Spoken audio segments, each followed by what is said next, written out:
প্রিয় দর্শক, চলে আসলাম আজ এইমাত্র আগামীকাল ১৬ই নভেম্বর ২০২৫ রবিবার ২৪ ঘন্টা খুবই গুরুত্বপূর্ণ ঘূর্ণিঝড়, নিম্নচাপ, বৃষ্টিপাত, তাপপ্রবাহ এবং আবহাওয়ার খবর নিয়ে আগামী ১৯ থেকে ২০ নভেম্বরের মধ্যে আবারও নতুন করে তৈরি হতে পারে পূর্ব মধ্য বঙ্গোপসাগরে এবং তৎসংলগ্ন এলাকায়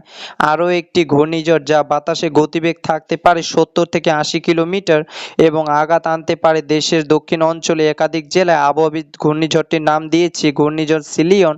দর্শক, আজকে ভিডিওতে জানিয়ে দেব আগামীকাল ১৬ই নভেম্বর ২০২৫ রবিবার ২৪ ঘন্টার আবহাওয়ার পূর্বাভাসে কি জানিয়েছে আবহাওয়া অধিদপ্তর। আরও জানিয়ে দেব স্যাটেলাইট ওয়েদার অবজারভেশন রাডার অনুযায়ী আগামীকাল ১৬ই নভেম্বর ২০২৫ রবিবার ২৪ ঘন্টা কেমন থাকতে পারে দেশের ৮টি বিভাগের ৬৪ জেলার আবহাওয়া। তাই প্রিয় দর্শক, ঝটপটে ভিডিওটিকে লাইক দিয়ে চ্যানেলটিকে সাবস্ক্রাইব করে পাশে থাকা বেল আইকনটি অন করে রাখুন এবং আপনি আজকে আমাদের খবরটি কোথা থেকে দেখছেন এবং কমেন্টে জানিয়ে দিন। দর্শক, এবার জানিয়ে দিচ্ছি এক নজরে।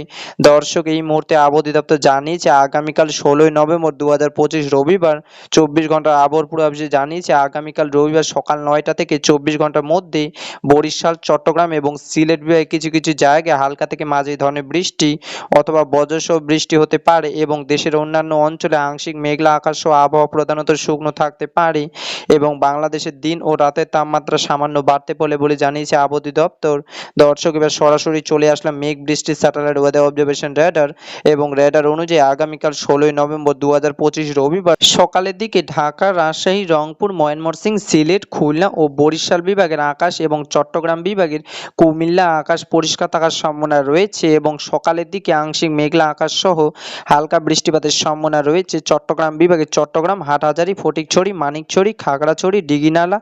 এদিকে রয়েছে রাঙামাটি, বিলাইছড়ি, রাজস্বল, কুতুবদিয়া, মহেশখালী এইসব অঞ্চলে। এবং প্রিয় দর্শক, আগামীকাল রবিবার সকাল ৯টা থেকে ১০টার দিকে আসার পর আমরা দেখতে পাচ্ছি রংপুর, রাজশাহী এবং খুলনা বিভাগের আকাশ পরিষ্কার থাকার সম্ভাবনা রয়েছে এবং ঢাকা, ময়মনসিংহ, সিলেট ও বরিশাল বিভাগে আকাশ আংশিক মেঘলা থাকার সম্ভাবনা রয়েছে এবং চট্টগ্রাম বিভাগে অধিকাংশ অঞ্চলে আকাশ। সেই সাথে সকাল ১০টার দিকে ২-১ জায়গায় হালকা বৃষ্টি হতে পারে এবং প্রিয় দর্শক, আগামীকাল রবিবার দুপুরের দিকে আসার পর আমরা দেখতে পাচ্ছি রাজশাহী বিভাগের আকাশ পরিষ্কার থাকার সম্ভাবনা রয়েছে এবং ঢাকা, খুলনা, বরিশাল, চট্টগ্রাম, সিলেট, ময়মনসিংহ ও রংপুর বিভাগে আকাশ আংশিক মেঘলা থাকার সম্ভাবনা রয়েছে।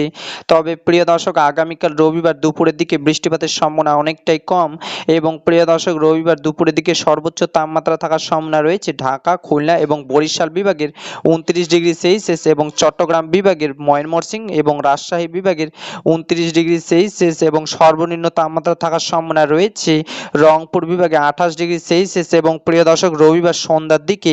আসার পর আমরা দেখতে পাচ্ছি প্রায় বাংলাদেশের সবকটি অঞ্চলে আকাশ পরিষ্কার থাকার সম্ভাবনা রয়েছে। তবে চট্টগ্রাম বিভাগে কিছু কিছু অঞ্চলে যেমন চট্টগ্রাম, হাটহাজারী, রাঙামাটি, বিলাইছড়ি, রাজস্বল, থানচি, কুতুবদিয়া, মহেশখালী এইসব অঞ্চলে আকাশ রবিবার সন্ধ্যার দিকে আংশিক মেঘলা থাকতে পারে, তবে বৃষ্টিপাতের সম্ভাবনা অনেকটাই কম এবং প্রিয় দর্শক, আগামীকাল রবিবার মধ্যরাতের দিকে আসার পর আমরা দেখতে পাচ্ছি দেশের সবকটি অঞ্চলে আকাশ পরিষ্কার থাকার সম্ভাবনা রয়েছে এবং প্রিয় দর্শক, আগামীকাল রবিবার শেষ রাতের দিকে বাংলাদেশের সবকটি অঞ্চলে আকাশ পরিষ্কার থাকার সম্ভাবনা রয়েছে এবং প্রিয় দর্শক, এই ছিল আমার কাছে বাংলাদেশের আবহাওয়া অফিস থেকে পাওয়া স্যাটেলাইট ওয়েদার অবজারভেশন রাডার অনুযায়ী আগামীকাল ১৬ই নভেম্বর ২০২৫ রবিবার ২৪ ঘন্টা খুবই গুরুত্বপূর্ণ আবহাওয়ার খবর। দেখা হবে পরবর্তী দিনে আবহাওয়ার ভিডিওতে। ততক্ষণ পর্যন্ত সুস্থ থাকুন, ভালো থাকুন, ধন্যবাদ।